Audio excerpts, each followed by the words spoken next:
Maging masiglang si Paus pagdating nila. Pinakilala ni Yang Shinshin si Lu Karen sa kanyang dalawang pinsan. Eto si Lu Karen, kaibigan ko sa eskwelahan. Isa siyang special na estudyante kamukha ko. Ang major niya ay mechanical engineering. Magalang si Lu Karen at pinuri nito ang dalawang bago niyang ate dahil sa kanilang maladyosang kagandahan. Natuwa ang mga ito at pabiru pang sinabi ni Yang Mi kay Lu Karen na sana kasing tapat at lambing ito si Yang Shinshin. Tumayo na si Yang Li at tinapik si Yang Mi. Inutusan niya ito para maganda ng mga pagkain para sa mga bagong kasama nila. Kinausap din ito si Joker para ianda ang kwarto ni Yang Shinshin at Lu Karen. Naligo muna ang dalawang babae at hindi nagtagal, handa na ang pagkain sa lamesa.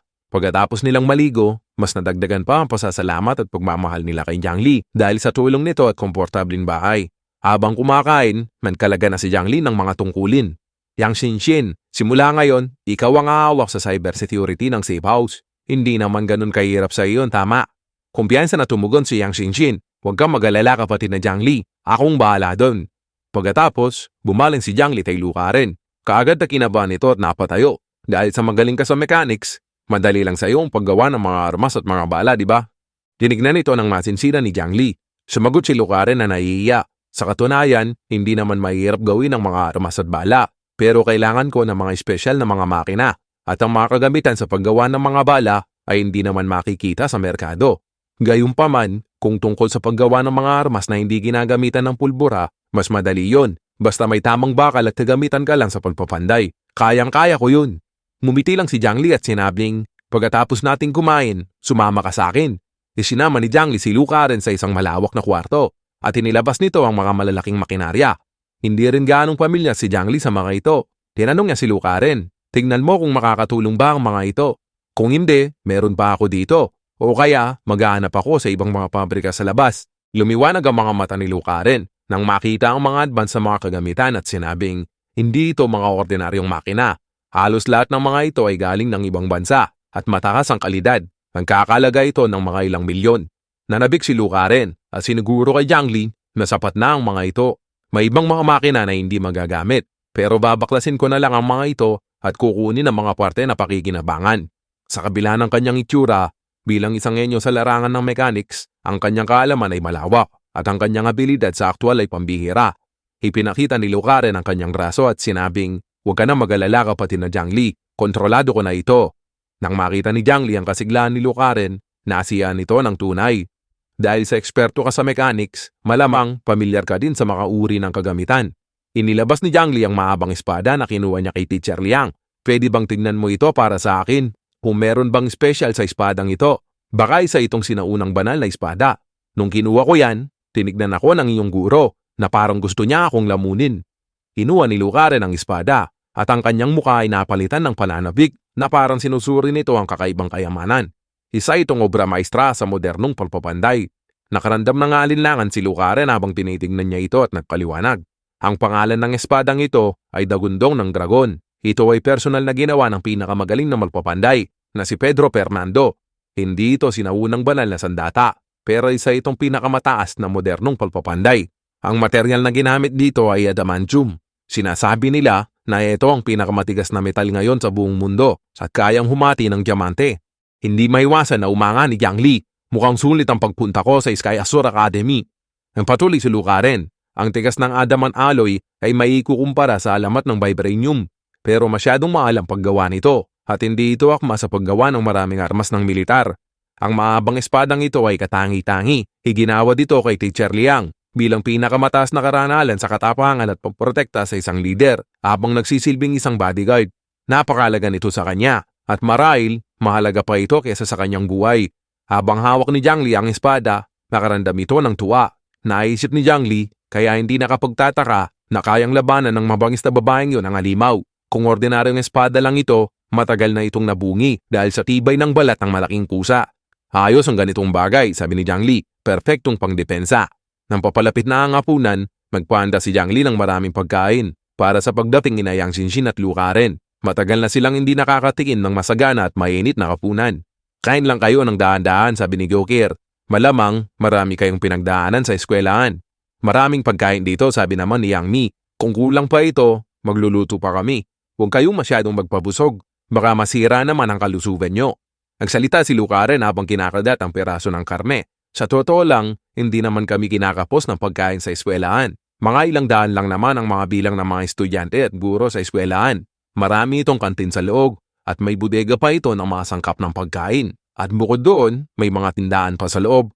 Nangisi na lang si Jiang Li dahil hindi niya talaga maintindihan ang konsepto ng mga mayayaman na eskwelahan. Pagkatapos, tinignan ni Lucaren si Jiang Li ng may pag-anga at sinabing, "Natutuwa ako na dumating si kapatid na Jiang Li. Sa ganitong kalamig na panahon, kahit na may pagkain sa eskwelahan, baka manigas din kami sa lamig at mamatay." Tinignan ni Jiang Li si Lucaren na parang kapatid at sinabing, "Buti na lang nasa ilalim kayo ng lupa at marami pa kayong mga estudyante. Kaya ang temperatura doon sa gym ay hindi gaanong malamig. Pero ngayong nandito ka na, magtrabaho ka lang ng mabuti at patunayan mo ang alaga mo. Sinisiguro ko sa iyo na hindi ka na magugutom at malalamigan." Pagkatapos ng hapunan, lahat ay nag-relax sa sopa at binuksan ni Jiang Li ang TV. May mga ilang channel pa rin sa TV na nag-e-airy ng balita. Balitang balita, may natanggap kami na nakakabahalang balita. Ang matinding taglamig na nagpapatuloy ng ilang buwan na ay nagdulot ng pandaigdigang pagkabuwag. Ang mga rehiyon ay nagsimula ng maglaban-laban para sa pagkuha ng mga kagamitan at pagkain. Bumagsak na ang gobyerno natin at wala ng batas-batas. Ang mga armadong organisasyon ay mabilis na umangat. Gumagamit sila ng gas para makontrol ang supply ng mga pagkain at kagamitan. Ginagawa din nilang alipin ang mga ibang tao. Ang balitang ito ay naghatid ng takot sa kanila. Masama ito sa isip ni Jiang Li. Medyo malala ito sa sitwasyon na inaasahan ko. Kumapit si Yang Mi kay Jiang Li at nagalala. "Anong gagawin natin ngayon?" tanong ni Yang Mi. "Natatakot ako."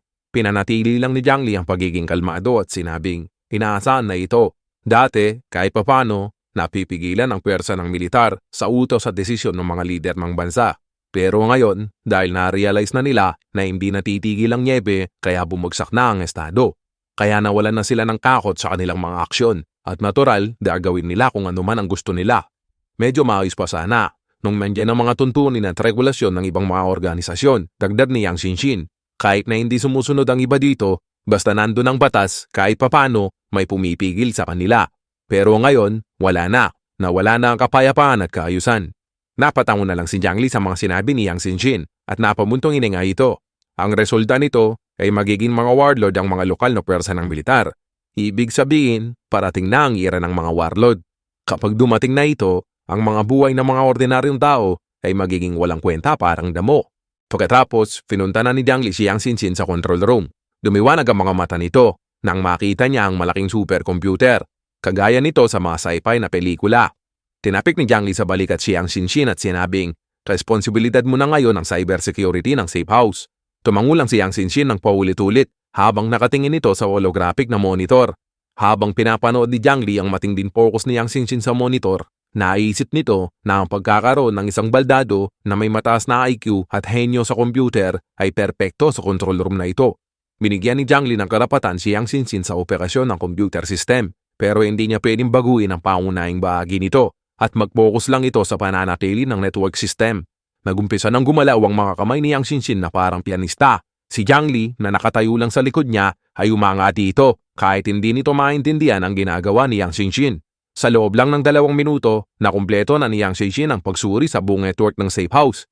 Huminto ito at ibinahagi kay Jiang Li ang kanyang analysis. Etong personal network system na ito ang pinaka-advance noong nakaraang dekada pa. Pero nangungunang klase pa rin ito hanggang sa ngayon. At ang kanyang AI o artificial na katalinuhan ay hindi kapani-paniwalang napakalakas at may kakayahan nito na kayusin ang sarili niyang mga kainahan. Kung sa teorya, wala itong iniwan ng mga butas sa seguridad. Nagbago ang tono nito. Kaya lang, totoo lang yun sa mga ordinaryong hacker. Pero sa mga magagaling na hacker, makakahanap pa rin ito ng mga kahinaan. Sa nakalipas lang na 10 araw, may mahigit 1,000 atake na ang naranasan ng network. Malamang kung hindi ako dumating, sa tansya ko, ang buong network system ay mapaparalisado sa loob ng 1 buwan. Pinawisan si Jiang Li nang marinig ito at naisip niya, tama lang na nag-aalala ako. Pagkatapos ng insidente kay Lu Pengga, malamang marami nang magmamatsyag at nagtangka na pasukan ng network system at ang mga umataking ito ay hindi mga ordinaryong tao. Nag-aalalang nagtanong si Jiang Li kay Yang Xinxin, "Kaya mo bang pigilan ang mga atake?" Ngumisilan si Yang Xinxin ng may kumpiyansa, "Kapatid na Jiang Li, ang korte ko ay cybersecurity. Mas magaling nga ako sa pag-atake. Sabihin natin na may galing nga ang mga hacker na umatake. Pero para sa akin, mga baguhan pa lamang ang mga ito." Uumpisahan ko sa pagbubuo ng basic na depensa at gagawa ulit ako ng encrypted na network para magamit mo. Hindi na natin pwedeng gamitin ang mga lumang router dahil madali lang ma-hack ang mga wireless na network. Pagkatapos ng ilang minutong pagkalikot ni Yang Xinshin, tumingin na ito kay Jiang Li at itineklara na, kapatid na Jiang Li, nagawa ko na. Ang mukha ni Yang Xinshin ay parang magsasabi na, purihin mo na ako. Maintindihan ka agad dito ni Jiang Li. Mumiti ito at malumanay na inagod ang ulo ni Yang Xinshin at sinabing, talagang kahanga-hanga ka. Bumaling ulit si Yang Xinshin sa computer nang may nakakalokong ngiti at sinabing, tingnan natin ngayon kung sino-sino ang sumasalakay sa aming network. Ako naman ang sasalakay ngayon sa inyo. Si Jiang Li na laging naghihinatay ng tanong, gaano ka kakumpiyansa at ano ba ang mga panganib kung sakaling mabigo ka sa pagsalakay sa kanilang network? Kung hindi ka sigurado, mas magandang protektahan mo na lang ang network natin. Mahirap pang sabihin kung gaano ka sigurado, kapatid na Jiang Li, sabi ni Yang Xinshin. Kung tutusin, hindi pa tayo nakikipaglaban. Pero sa ngayon, mukhang ang mga network na umaatake sa atin ay hindi naman ganun kalakas. Kaya huwag kang mag-alala, kapatid na Jiang Li. Kahit na hindi ko masalakay ang network nila, naitago ko naman kahit papano kung nasaan tayo. Hindi nila tayo madidiskubre. Kung ganun pala, sabi ni Jiang Li, gawin mo ang gusto mo. Sa sandaling yon, biglang sumigaw si Joker pagpasok ng control room at nanginginig ang boses. May malaking alimaw sa labas, kasing laki ng isang bahay. Nagkatinginan sina Jiang Li at Yang Xinshin. Talagang gusto ka lang pusa, sabi ni Jiang Li. Ako lang kasi ang taong pinagkakatiwalaan ni Mingming, sabi ni Yang Xinshin. Nag-aalala siguro ito sa akin. Napaisip si Jiang Li. Ito na siguro ang perpektong oportunidad para paumuwi ng malaking pusa. Kailangan kong gawin ito dahil baka ubusin ng malaking pusa ang mga tao sa Suba Family Town. Habang iniisip niya ito, inilabas na ni Jiang Li si Yang Xinshin mula sa control room. Si Joker na namutla sa takot ay umakbay kay Jiang Li at sinabing, may malaking pusa, mga ilang metro ang taas. Nasa labas siya ng bintana at nakatitig dito sa loob. Nagsalita rin si Lu Karen at sinabing, kailangan nating ilabas si Yang Xinshin. Huwag kayong mag-alala, sagot ni Jiang Li. Ang pusang ito ay kaibigan ni Yang Xinshin. Pagkatapos, inilapit ni Jiang Li si Yang Xinshin sa bintana. Tahimik lang na nakahiga sa niebe si Mingming. Mapayapa na nakatingin kay Yang Xinshin at walang makikitang masamang angarin. At madalang mo nagmamyaw na parang umihingi ng pagkain.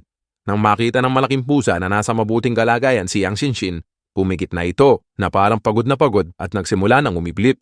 Mukhang matagal na itong naghihintay sa labas. Naisip ni Jiang Li, malamang ang pusang ito ay pagod na sa pakikipaglaban kay Teacher Liam. Dahil sa dami ng mga sugat sa katawan na tinamo niya sa espada, ngayon pagod na ito, gutom at may sakit na nararamdaman. Heto siguro ang pinakamagandang oras para pauwi nito. Maganda nang lumabas sina Jiang Li at Yang Xinshin. Tara, sabi ni Jiang Li, pakainin natin ang kawawang malaking pusa. Nang makita na lumapit si Yang Xinshin ng malaking pusa, natuwa ito. Kaya lang, nang makita nito si Jiang Li na nasa likod ni Yang Xinshin, naging masama ang tingin nito. Kung tutusin, direktang nagkasagupa ang dalawa sa unang pagkikita nila sa Azure Sky Academy.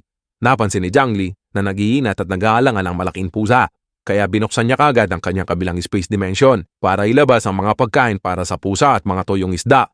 Dinampot ni Jiang Li ang isang supot ng pagkain para sa pusa. Tinakam niya ito at sinabing, Mingming, gusto mo ba? Masyadong malamig dito sa labas. Ayaw mo bang maging alaga ko? Marami pa akong mga ganitong pagkain. Nakatingin lang ng matalimang malaking pusa sa pagkain na hawak ni Jiang Li. Hindi nito mapigilan ang paglalaway. Natuwa si Jiang Li sa nakikita nito. Sa loob-loob niya, usa lang talaga ito. Hindi ito mahirap paumuin basta meron ka lang pagkain. Kaya lang, nagkamali na makala si Jiang Li. Biglang tumayo ang malaking pusa at ang kanyang mga mata ay naging alerto na parang sinasabi nito, minamaliit mo yata ako. Hindi mo basta makukuha ang loob ko sa kaunting mga pagkain. Si Yang Xinshin na nakaupo sa wheelchair ay sinabihan si Jiang Li, kapatid na Jiang Li, ang mga pusang gala ay mas mainat kaysa sa mga alagang pusa. Mga ilang buwan ang inabot ko bago siya naging kaibigan. Marami naman akong oras, sabi ni Jiang Li, para paumuin ang malaking pusang ito. Kaya lang, nag-aalala ako na baka atakihin nito ang nayon sa kabilang ilog. Hindi naman ako nag-aalala sa mga buhay ng mga tao sa Suba Family Town. Pero iniisip ko na baka masira ang relasyon ko kay Chanlei dahil tayong nagdala sa malaking pusa dito.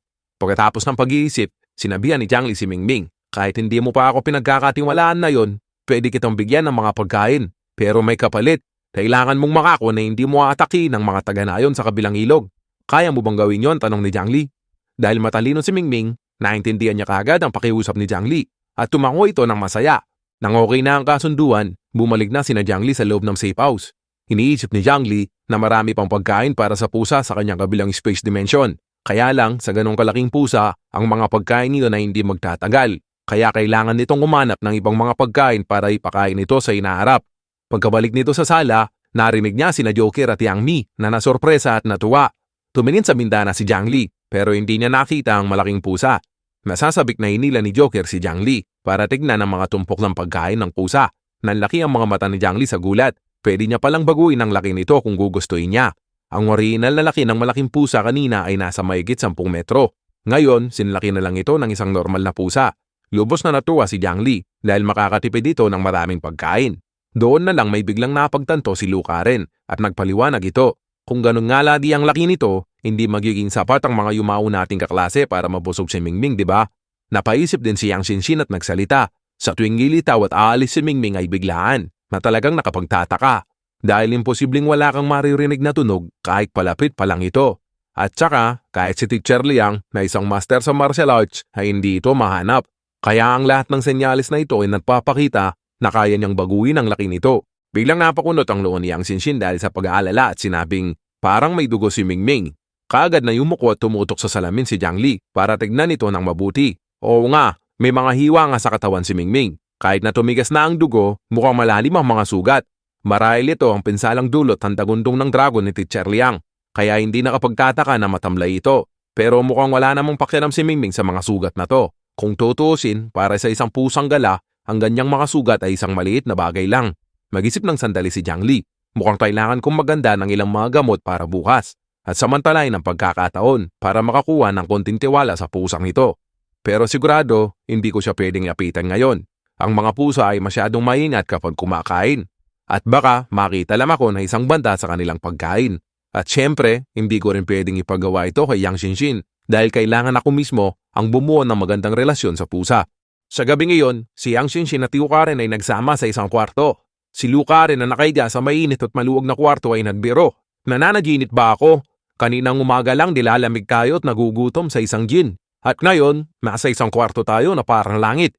Ngumiti lang si Yang Xinshin at sinabing, lahat ng ito ay salamat kay kapatid na Jiang Li. Idol ko talaga siya.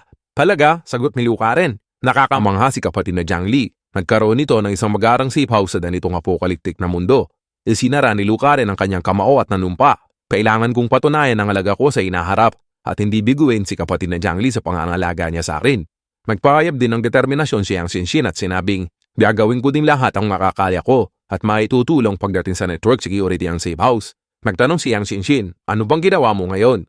Masiglang sumagot si Lu Karen. Pinag-aralan ko muna ang mga makina at damitan na binigay sa akin ni kapatid na Jiang Li. Sa susunod, gagawa na ako ng mga armas. Kaya lang, mukhang hindi naman nagkukulang si kapatid na Jiang Li sa mga karaniwan na baril. Sa palagay ko, mas makakatulong sa kanya ang mga bala at pampasabog. Kaya pagtutuunan ko ng pansin ang pagsasaliksik sa ganitong mga armas. Si Lu Karen na tumatanaw ng utang na loob kay Jiang Li ay magdamag na nagmuni-muni para sa mga potensyal na kailangan ni Jiang Li. Umagang-umaga, ibinahagi ni Lu Karen kay Jiang Li ang kanyang mga ideya. Natuwa naman si Jiang Li at sinabing, sabihin mo sa akin ang mga materyales na kailangan mo, pero siguraduhin mo na mag-iingat ka. Naramdaman din ni Jiang Li na ang mga patibong sa labas ay hindi gaanong epektibo. Pwede nitong mapigilan ang mula sa mga Su Family Town, pero hindi ito sapat laban sa mga organisadong grupo. Kaya ang kailangan natin talaga ay mga landmine at pampasabog. Kumpiyansa na sumagot si Lu Karen. Walang problema kapatid na Jiang Li. Ako nang baala. Pagkatapos umalis ni na Jiang Li at ang grupo sa Sky Academy, pinaunahan ni Teacher Liang ang pagpunta nila sa ibabaw. Natutuwang nilabas ni Cheng Yu ang kanyang cellphone at kinawagan ng kanyang ama para sunduin sila. Malakas ang signal dito sa ibabaw kaysa doon sa Jin, kaya nakontak nito ang kanyang ama na si Wu Jianggao. Nang malaman nito ang sitwasyon, sinabihan sila Cheng Yu na manatili at maghintay at mag-aayos siya ng mga tao para sunduin at iligtas ang mga ito. Nang marinig ito ng mga estudyante, sobrang natuwa ang mga ito. At sa wakas, sabi nila, makakalis na sila sa nakakatakot na lugar na ito. Sinubukan din ng iba na tawadan ang kani-kanilang mga pamilya, pero wala silang nakakuwang sagot sa mga ito.